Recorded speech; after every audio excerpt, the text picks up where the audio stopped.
And in doing that, mga kapiksi, nakikita natin na unti-unti yung naabot itong mga pangaraps kasi madami, guys.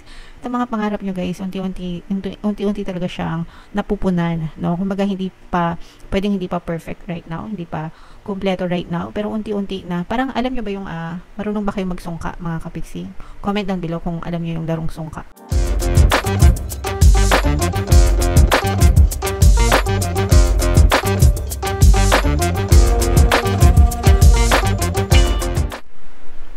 Hello guys, hello Virgo, welcome back to Pinay Pixie Tarot. Ang pamagat ng episode natin for tonight is mid-month kapalaran para ngayong October 16 to 31 para sa Virgo, Sun, Moon, Rising, Sign, and Venus.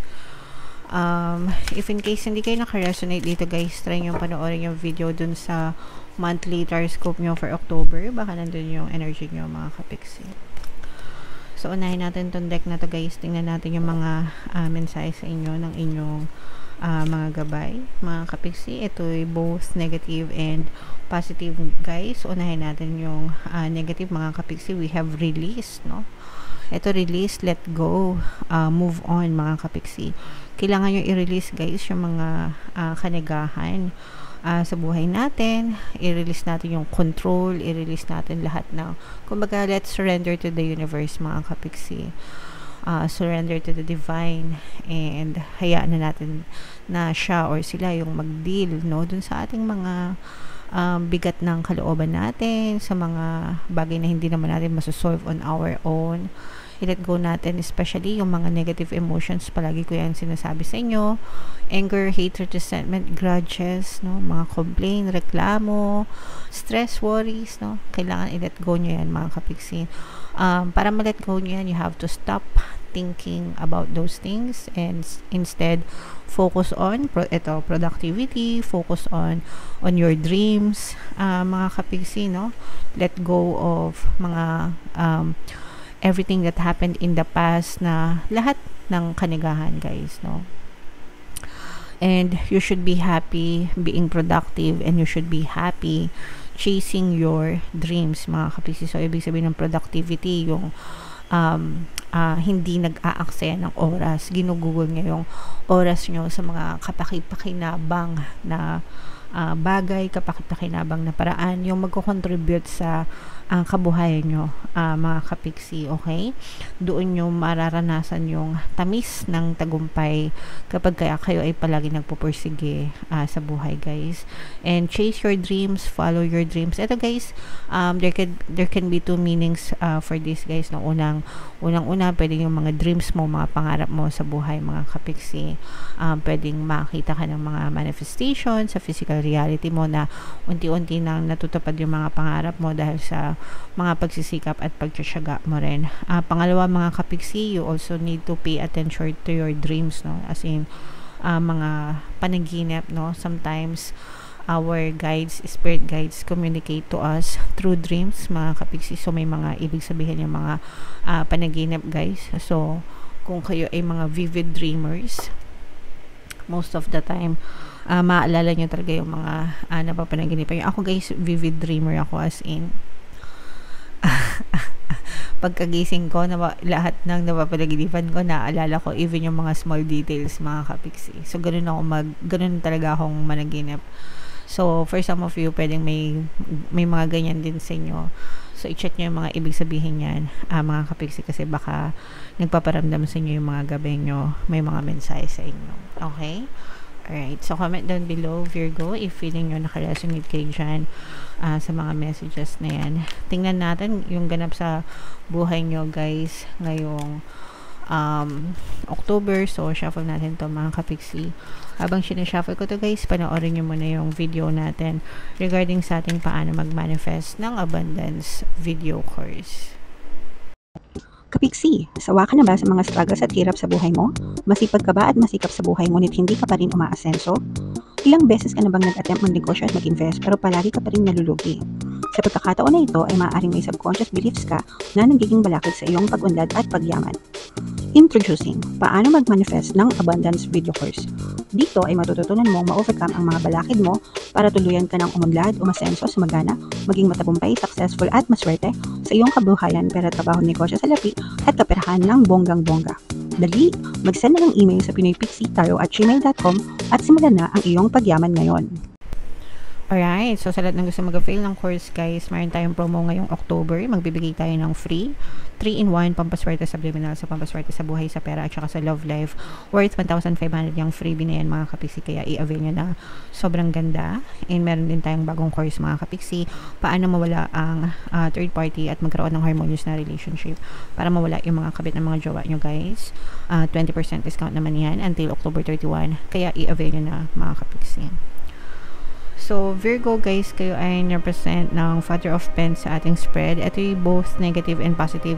Guys, ito yung sinasabi natin na release, no? You have to learn to let go mga kapiksi, yung mga kanigahan nyo sa buhay, yung mga problema, no? Kasi ito yung mga dahilan kung bakit nai-stuck kayo, nagkakaroon ng stagnation, pag sinabing stagnation, yung stagnant, hindi gumagalaw, nai-stuck, in short mga kapiksi. Kapag ka nagpapatong-patong yung problema nyo, tapos parang hindi nyo nile-let go, hindi nyo parang hindi nyo pinuputol, ganyan, hinahayaan nyo lang na matambak ng matambak sa buhay nyo mga kapiksi, yung mga you're not dealing with your negative emotions, kumbaga hindi nyo ginagamot yung sarili nyo, parang ganun mga kapiksi. Naintindihan nyo ba? I hope that makes sense. So, kapag nagpatong-patong yung mga emotional baggages nyo guys, no, yun talaga maaring maging malaking dahilan para ma-stuck kayo sa buhay. So, syempre ayaw naman natin na nai-stuck guys, no, kaya tigil-tigilan natin yung kanigahan natin, tigil-tigilan natin yung pagiging emo natin mga kapiksi, kasi the more na nagiging emo kayo, pinapahirapan nyo lang yung sarili nyo. Huwag nyong alagaan guys yung negative emotions, no? Huwag nyong alagaan yung negative emotions. Be happy.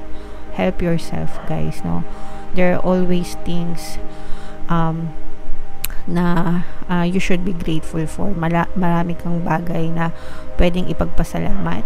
Imbis na magreklamo ka, imbis na mag-emo ka, magmukmuk ka, look at the brighter side of things. Magpasalamat ka sa lahat ng bagay na meron ka, okay?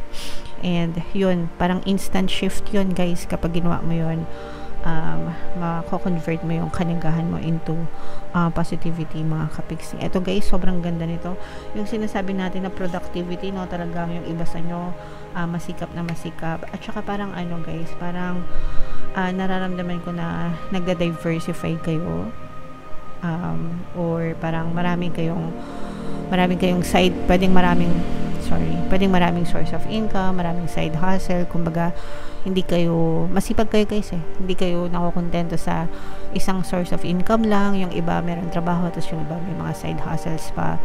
So, tas parang kalat-kalat, no, yung parang sabi ko nga, nagde-diversify, parang kalat-kalat yung mga pwede yung pagkakitaan, kaya kahit mawala yung isa, meron pang ibang pagkakakitaan na pwedeng magsalba sa inyo mga kapiksi.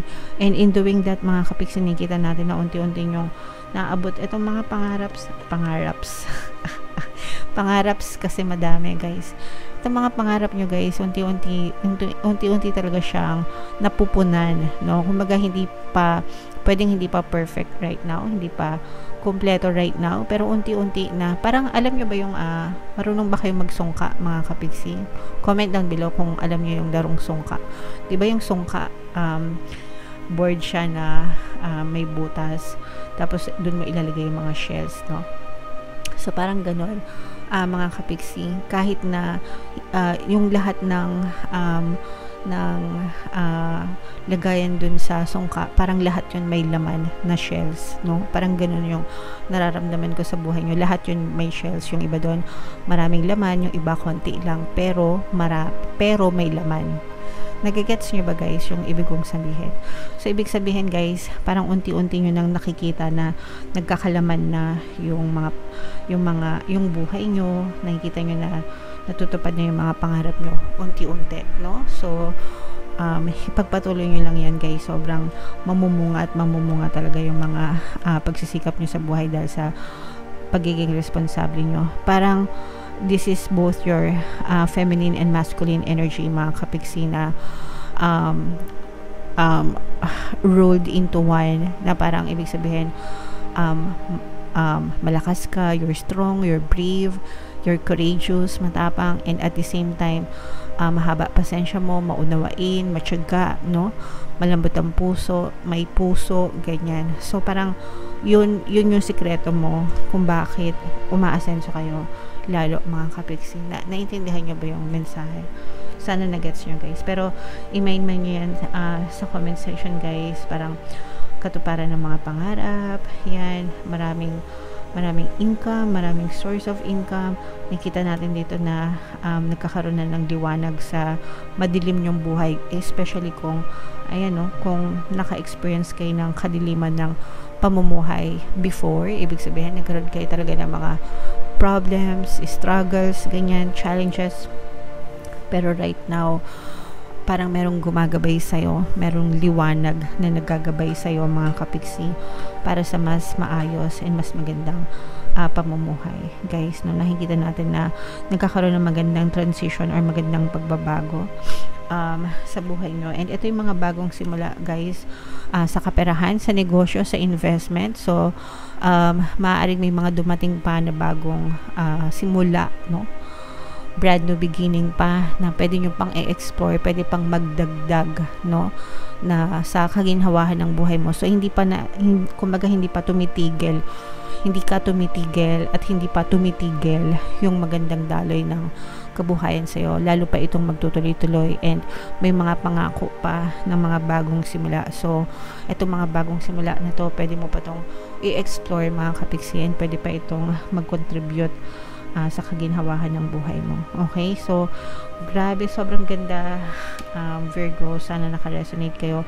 Comment down below, guys, if naka-resonate kayo. Yan, i-mind yan sa comment section, mga kapiksi. Mind bagong simula, mind magandang buhay, mind dreams coming true. Yan talaga, pag-asenso, yan talaga yung nakikita natin sa inyo, guys. So, i-mind yan sa comment section, mga kapiksi. Okay? So, ito yung ating 2025 kapalaran, guys. Panoorin nyo na. And ito naman yung ating success stories ng paano mag-manifest ng abundance video course. Click here to subscribe, guys. And click here to join our membership program. Thank you for liking, sharing, and subscribing. See you again next time.